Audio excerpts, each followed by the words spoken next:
A CNN freelance journalist has been detained in eastern Ukraine. Anton Skiba was detained, although we don't quite know why. So let's head out to Donetsk in eastern Ukraine and check in with Ivan Watson. Ivan, tell us about this. Why was he detained? Okay, this took place 48 hours ago, just outside the hotel where I'm standing in rebel-controlled Donetsk, when my colleague Phil Black was returning with his team from a day reporting at the crash site of Malaysian Airlines. It appeared that there were a group of gunmen and a senior official from the self-declared Donetsk People's Republic who were waiting for our arriving team. They approached the team and asked about what we describe in the business as the fixer, basically a translator, a Ukrainian local named Anton Skiba, who had been working for us for one day.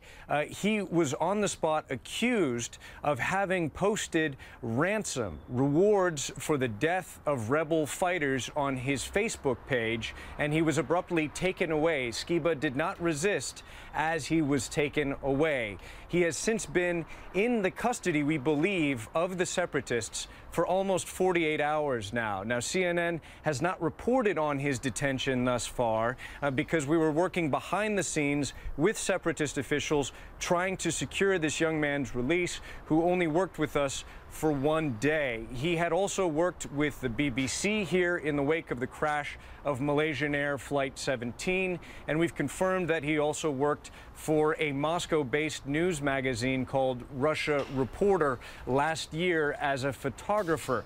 The accusations against him have evolved during his detention. The deputy prime minister in charge of industry, who led the detention on Tuesday evening, later in the evening told me that he was being detained not because of his Facebook posts, but because he had different forms of identification with different last names on them. We have not gotten any response from the separatist officials today, Thursday, any update on Anton Skiba's welfare.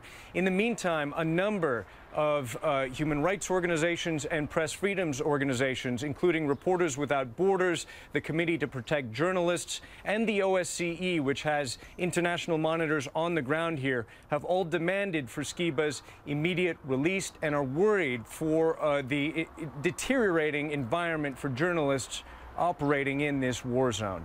Carol? So these evolving allegations, are any of them remotely true? We had a very short relationship with Anton Skiba. We worked with him for one day. He worked as a translator and worked professionally. The other news organizations that we have spoken to, they said also that he seemed to work as a translator, basically, a local guide on the scene in what is an increasingly tense environment here as battles have been taking place just about 5-10 miles away from where I'm standing right now. The death toll growing, civilians killed on the outskirts of this city earlier this week. So it is arguably a tense environment, but at the same time, seeing a colleague basically dragged away in front of us by gunmen who accused him of being a terrorist without really supplying any evidence, and then not really providing any updates on this man's welfare, that is of extreme concern. And the Committee to Protect Journalists has pointed out that at least 10 people, foreign journalists, have been detained, at least briefly, by separatists in the wake of the downing of Malaysian Air Flight 17. Also, Tuesday night, a British reporter for the Moscow-based organization television network Russia Today has gone missing while trying to report on some of the shooting, and a cameraman from the ANNA news agency has also gone missing. So it is an increasingly tense environment, and reporters who are trying to report on this are having an increasingly difficult time. Anton Skiba called us on Wednesday very briefly to say he was okay. He was being questioned in the custody of the separatist security services, and then that call was abruptly cut off. We do not know whether that call was made under duress.